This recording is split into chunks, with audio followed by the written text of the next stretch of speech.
99X in the Morning X. It's Barnes and Leslie. I've teased you enough, but our guest couldn't come on until now. So now we have the guest, and this is a Pearl Jam story about when they were in town. You know, that there was that day in between. So we were asking, has anyone had any encounters?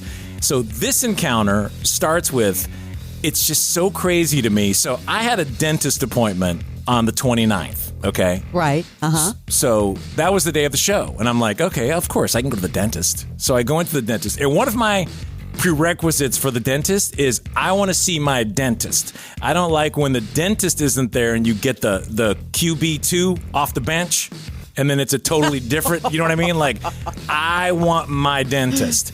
And okay. My dentist's name is Andrew Kokabi, Brookhaven Family Dentistry. So I go in that day, and what do you know? He's not there. And they said, oh, yeah, he's going to Pearl Jam. I said, well, I'm going to Pearl Jam, but I'm here to get my teeth cleaned. He took the day off. Took the day off. I dare you. Don't ever do that. I get it. He goes. So then I go to Pearl Jam that night, and I'm watching. And then in the middle of the concert, somebody gets Eddie's attention. Oh, by the way, when I was there, they said, yeah, he's going down early because he wants to meet Eddie. And I said, that ain't happening. Like, there ain't no way that's going to happen. Like, how many thousands of people there? Yeah. Right.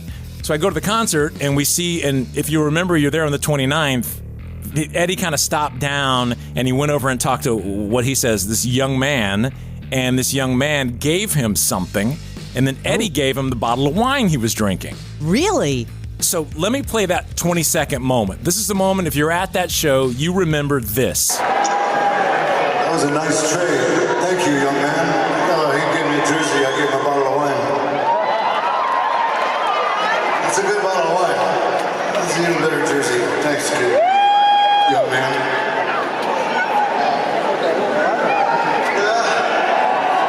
Everybody good? So I see all that happen. I don't think anything of it. I just see it, and I'm like, whatever. And then I realize that's my dentist who... Wait a second. Who has flagged down Eddie Vedder and gave him a gift. But the story doesn't stop there. Please welcome Andrew Kokabi, who has his hands in my mouth once every 6 months. Hello, Dr. Kokabi. What's up, guys? How you doing? Welcome to the show. Brookhaven Family Dentistry, doing well? Oh, man. As you know, always doing great. And you're moving to Chambly, so Brookhaven Family Dentistry in Chambly?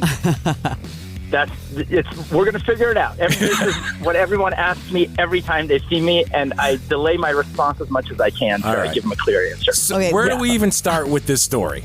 Where do we start? It's a long story, but I actually have done this before. Like 8 months ago at a concert, I got Eddie's attention with a sign. It was a really unique sign, and so I had been through it before. So I was supposed to actually be backstage. That's why my hygienist told you that. For the last 6 months, I've been talking it up to all my patients. My brother has a contact, and he said, I'm going to be able to get you backstage. So he said, maybe I can get you backstage, but I just went with it. And I was all in. And so I've been talking it up.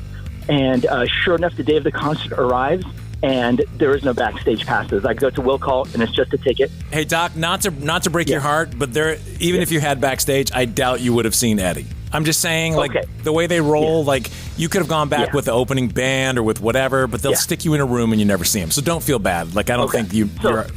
So for 30 seconds, I was disappointed. But the insane story about the gift that I gave him, I ordered it 8 weeks ago. It's a really customized gift that only I saw in a place in the Philippines that makes it.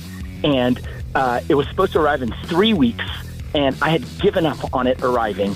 But Tuesday morning, I opened my mailbox, and there's a package from the Philippines. Tuesday? So I knew it was meant to be. Wait, the Tuesday, the day of the show? The day of the show. You can't make this up. I open my mailbox, and there's a package from the Philippines, and I know that this is meant to be, and something special is going to happen with it. Well, wait a second. What did you order from the Philippines? What was it? Yeah, what is the jersey? So it's in a sports interview about a year ago, he mentioned the name of his favorite baseball player, Jose Cardinal.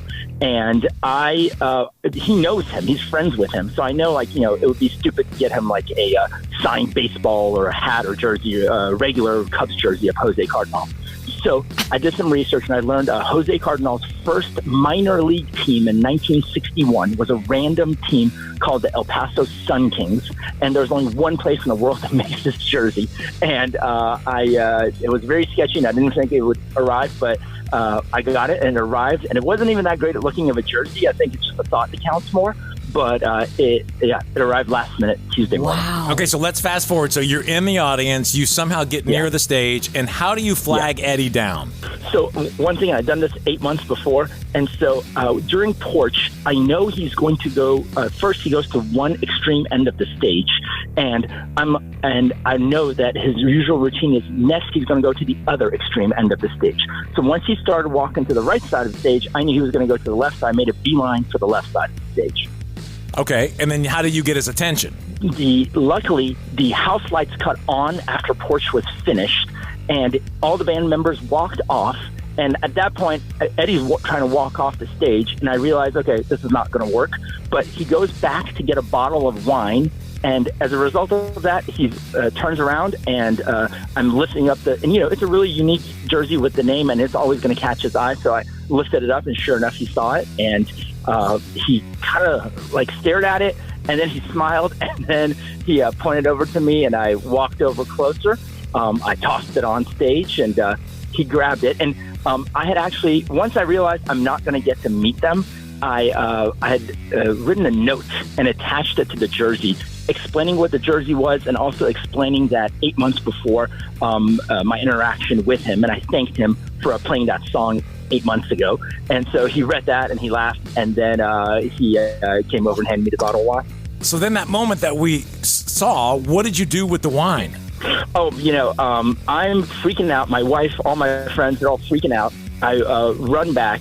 I'm holding it in my hand, and we had a couple sips of it, but we did not drink it all just because it's too special of a relic.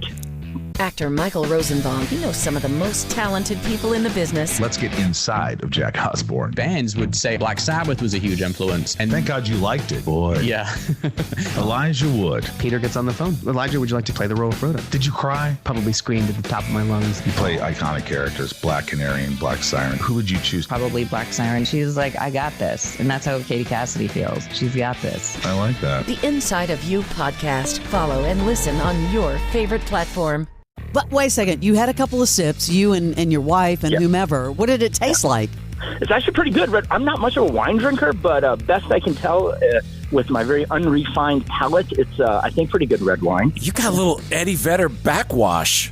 It's insane. This story is crazy. Yeah. Okay, so then the story doesn't stop there. So the concert ends. No. You're on a crazy-ass high. So then a day later, I get a text from him, and it's a picture of Eddie Vedder wearing the jersey at Bitsy Grant. It's insane. It is mind-blowing to me that, because I thought, I was like, well, he put on that act, and he was nice to me. But I'm sure he'll think it's a little cool, but he'll probably throw it away or something because it's not like that incredible quality jersey. But sure enough, I think he liked it, and so it kind of blows my mind.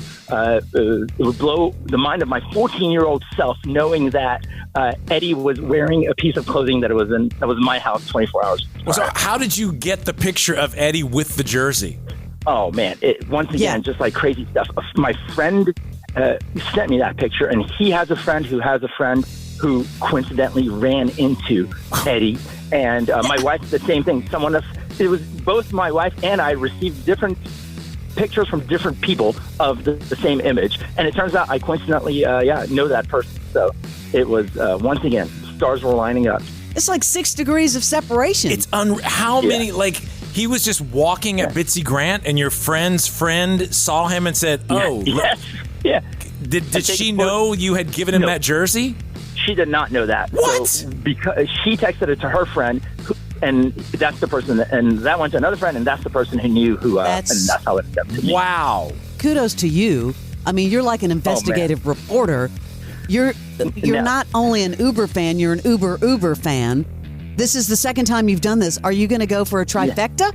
No, this is like the peak of my concert-going experience. There's no reason to go any further.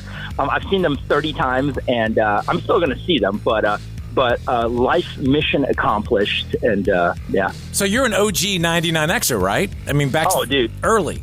Without a doubt, you've known me, Barnes, for 8 years now, and growing up, I'm 47 years old, so my teenage years were spent listening to 99X, and we were not poor, but we didn't have enough money for me to buy like tapes and CDs.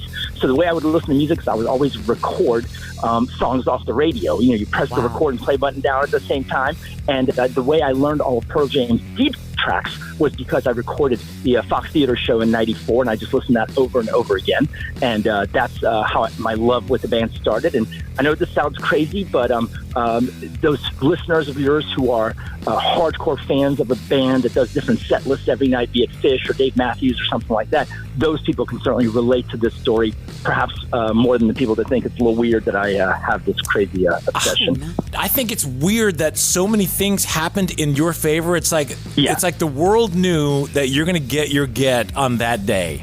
That's just I'm so impressed. That's unbelievable. I am so impressed.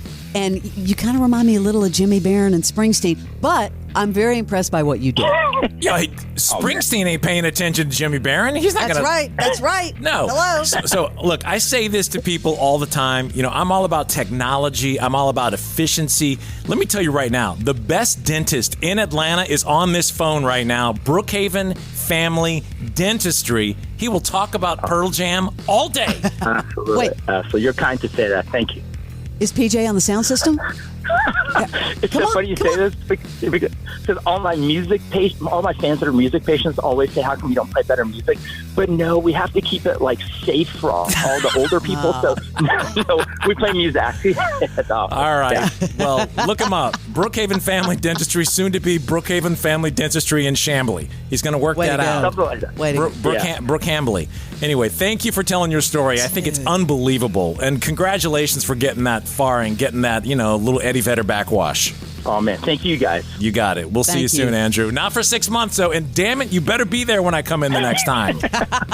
Unless Pearl Jam's in town again. I'll be there. That's right. All right, man. Right. Hold on one second. This is the original. This is 99X. Former MLB All-Star Sean Casey, a.k.a. The Mayor, keeps hitting it out of the park. Take my 30 years of experience. Take the wisdom and knowledge I've learned from the failures when I got sent down my rookie year, all the injuries I had to overcome. Your mind is the most important tool you have in life. Be relentless. Keep charging. It matters how you talk to yourself, how you look at the world. That matters. We talk about that. I don't know. I'm fired up. Baseball's back, and it's going to be incredible. I love it. The Mayor's Office with Sean Casey from Believe. Follow and listen on your favorite platform.